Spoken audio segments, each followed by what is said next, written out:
Awez, and today we're reacting to the age of grifting is officially over. I haven't really been noticing this grifting-ish at all, bro. I haven't really been on my attention, bro. That's the story of grifting that I heard was basically, it was Logan Paul, where Coffeezilla basically investigated him and found out all his nonsense with Zootopia. And also Sarah Khan, but I didn't really watch a lot of Sarah Khan, so yeah. That's the best I can do when it comes to this grifting thing. So without further ado, comment, like, subscribe, and let's jump.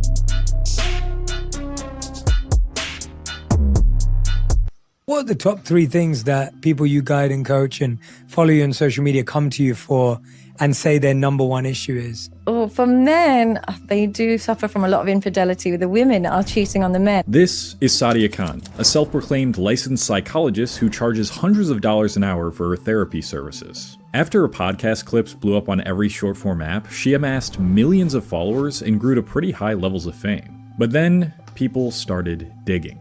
It began with short-tempered replies in the comments of her videos. Then she was accused of being a fraudulent therapist. And just a few days ago, Abba and Preach made a video proving she forged her master's degree in psychology. This fake Photoshop degree of a master's was on her website. It has no date. When do you ever see a degree with no date of issue? No date. You see the name? That is a clearly photoshopped on top of this degree. There's plenty of other claims made in that video, like how she allegedly slept with a married man, and apparently she was charging like $8,000 for her consultation services, to which she later denied, but we don't even need to get into all of that to conclude that this is some pretty high-scale grifting at work. This is what happens when you try to be someone you're not in the digital age. Eventually, someone is going to do their due diligence, find out the truth, and tarnish your reputation. I think it's reaching a point where grifters will never be able to thrive in the way they used to even a decade ago. Why? Because, for better or worse, the younger generations trust no one. So in this video, I'll explain how propaganda and grifting has changed, why boomers were more willing to be lied to, and what I believe is the next evolution of social media and authenticity.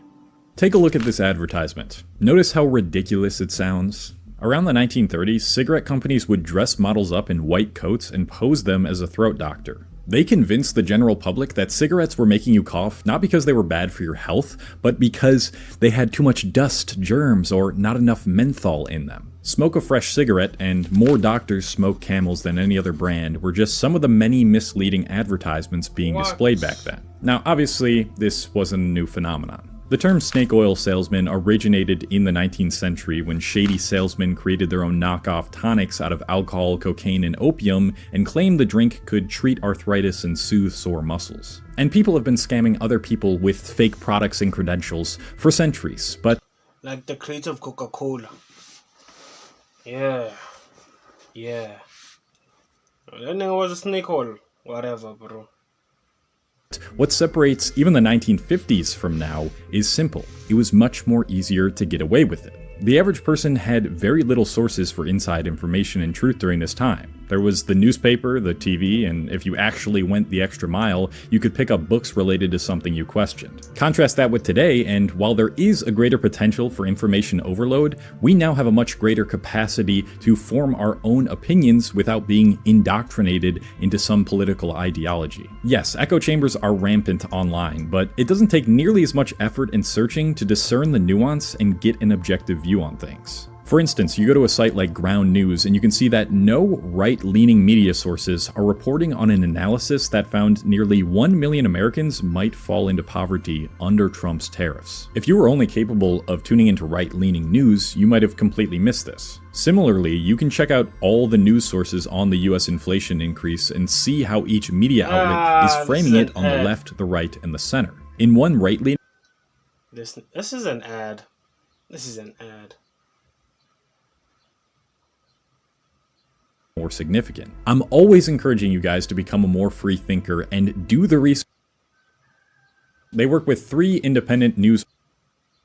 Reporting on the story is long. So if you want to see the news and they are giving you, or you can just scan the Q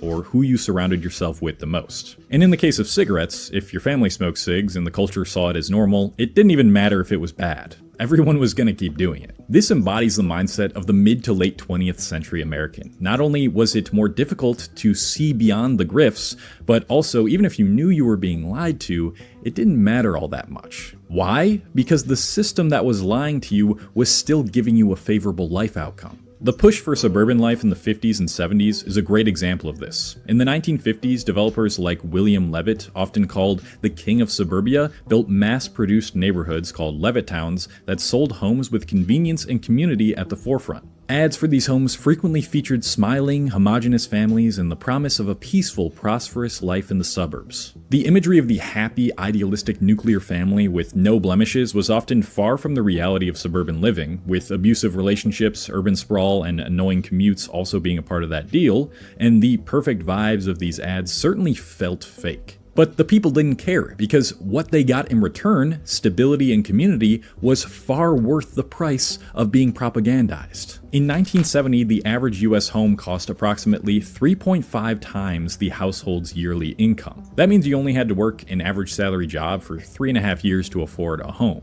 And that job, it came with its own sort of grift, loyalty benefits. Corporations advertised lifelong careers with pensions and retirement. Yeah, and these old men must be like, yeah, you should get a house. You could,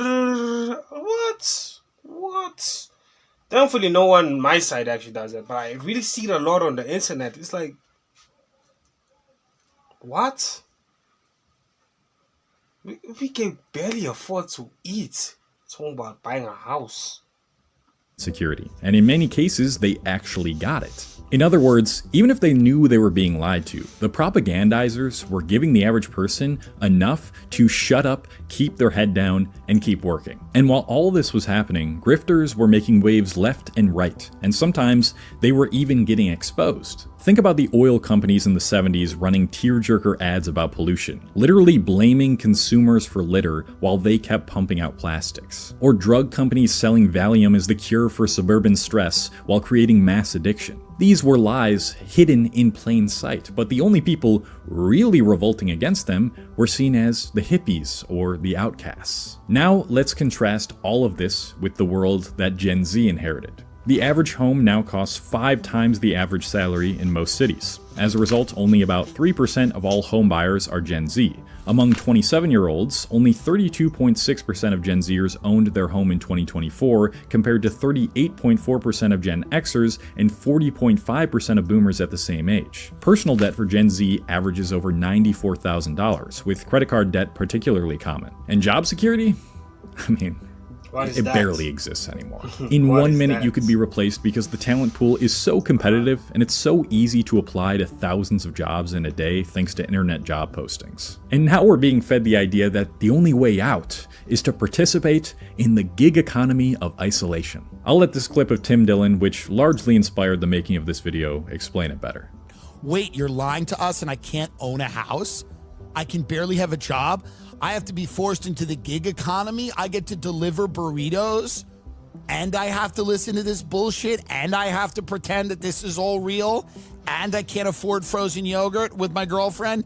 And I have to go along with this horse shit? And I have nothing and no money for it?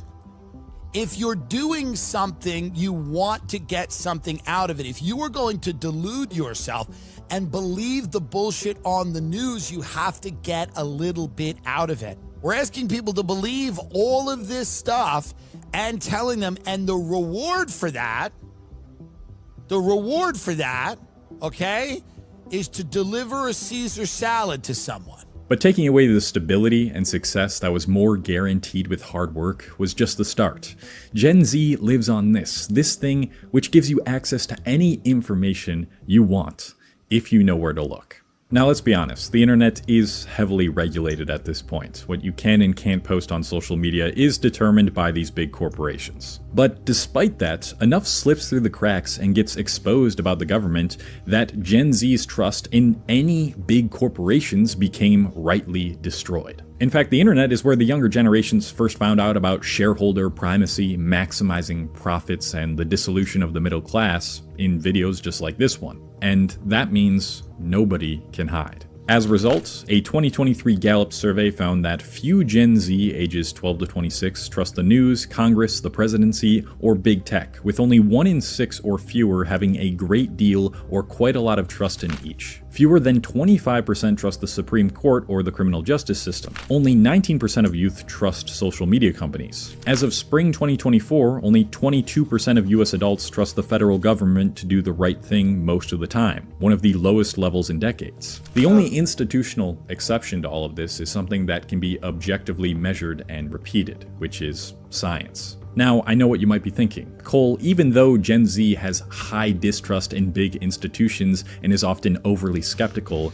grifting has still been wildly popular online. And to that I would say, yes, it has had its moments. I've already gone into depth about the early days of the self-help industry online, which is a good example of this. In many ways, it was actually a resurgence of grifting, reaching heights like never before. Because while grifting was only reserved to the big corporations before, now all you needed was extreme conviction, confidence, a few graphs showing your sales, and some professional lighting to play yourself off as an expert in any given field. When a lot of Gen Z was younger and not yet aware of how much they got gypped of wealth and stability compared to previous generations, grifters actually kind of thrived online. This peaked around 2020 when everybody was lonely and looking for answers to their problems. They could no longer escape through busy work or friends. It's why Andrew Tate, a dude who built his fortune on cam girls, was able to sell so much of his $50 a month Discord group to young impressionable teens. It's also why crypto had its little rise to popularity in 2021. Crypto felt like a way to escape the centralization and authority of an untrustworthy government, a way to take the power from them and bring it back to the people. But in the end, it got uprooted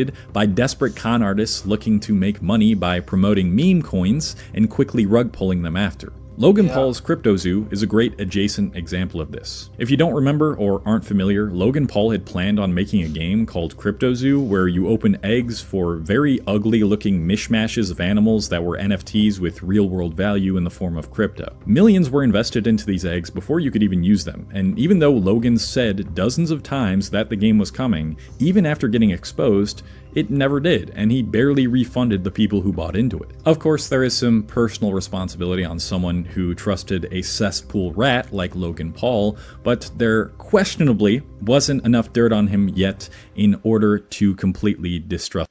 True. And another thing too, though, guys, it was Logan Paul, bro. A lot of people, a lot of his fans trusted him, and a lot of people really went into it. Like me, myself, I didn't really listen to the whole thing because A, I didn't have the money, and B, I still don't have the money, and C, I didn't actually like Logan Paul. But when it comes to being tricked and basically being lied to into believing a false dream, yeah, I did. I did. I actually believed in that whole agency thing, right? Where you can create your own agency and hire people, first get the contract, get somebody to pay you first, and then you can pay the people and all those things. You just be the middleman. Just be the middleman was something that I really bought into, and man, thank God I didn't have the money to invest in that bullshit. But yeah, dog, it was something else. It was really something else at the time. It's the guy. That really depends on who you ask, though. Another industry I'm passionate about exposing lies in is the fitness industry. The fitness industry is full of fake natty grifters putting Lifetime Natural in their Instagram bio. I was more so in the fitness industry back in like 2017, 2018, and I'll tell you that grift used to last a pretty long time, like 5 years. But now if you try to do something like that, you're gonna get exposed and people are not gonna believe you pretty damn quickly. Prime example of this is Hussein Farhat. He went from a twig to absolutely sauced in 6 months. Blew up on social media for a few months, doubled down on his natty status, and now, because he refuses to tell the truth, his reputation is ruined and his videos get destroyed with dislikes. So not only did Gen Z get the American dream stripped away from them by big institutions, but even the people who are supposed to be on their side, the everyday content creators, can't even be trusted to do the morally right thing if big money is involved. Everybody is fighting for their attention, everybody is trying to get money from them, and everything feels fake, forced, and full of ulterior motives. Yeah. I'm nearly out of breath talking about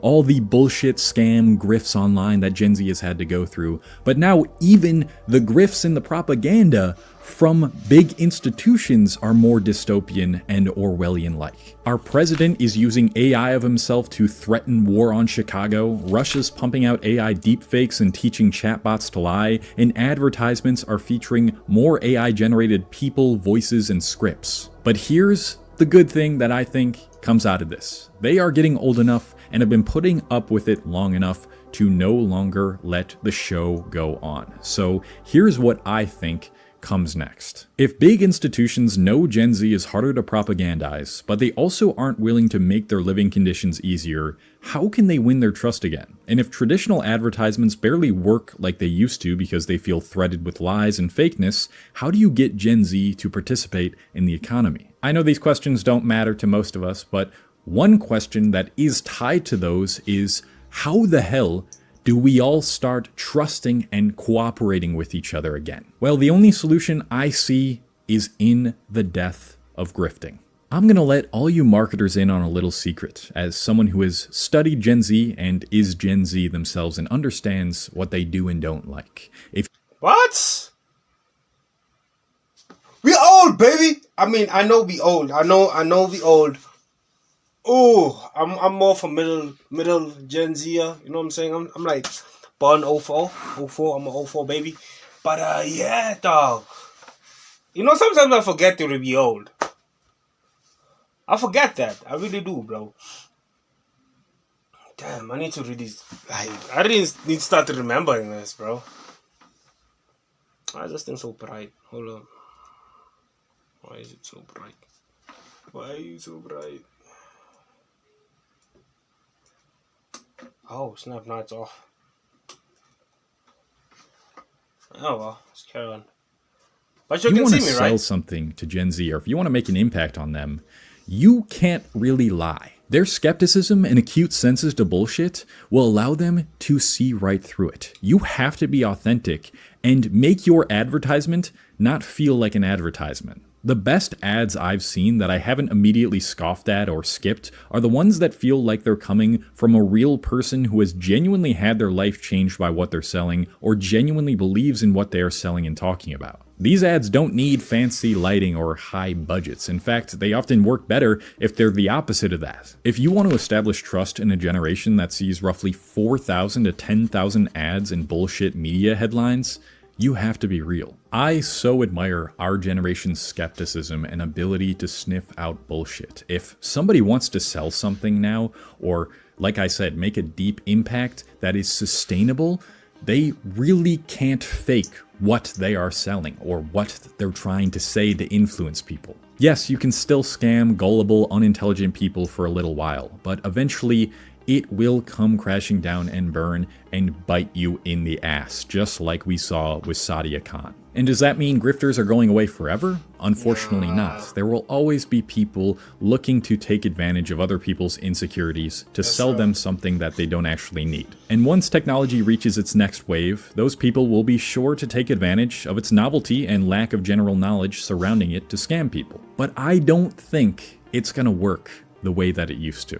I want you to remain skeptical when it makes sense, but also try to remain level-headed and emotionally regulated when you see something fake and propagandized that you disagree with. To make sure to weigh in all sides of an article or social media post's claims before believing. Good video. That was a very good video. I'll be honest with you. Man, it's like, dog, that's why I don't like reacting to political things, bro, because it's so negative, it's so unnecessary, and honestly speaking, I don't care, bro. If like I don't want to involve myself when I don't care, bro, because a lot of ish, bro, no one's gonna come and save you, no one's gonna do ish for you, and people just want to use you, bro. Like, these people are not gonna come to your house and help you when you are sick, when you're hungry and all those things, bro. So what's the point in buying into the ish, dog? But now I'm being political myself. What the frick? Am I? I don't care. So, yeah. Good video. But without further ado, thank you for watching the rest of the video. Thank you for chilling with your own. Comment, like, subscribe. And until next time, been the Lost Owen. We out.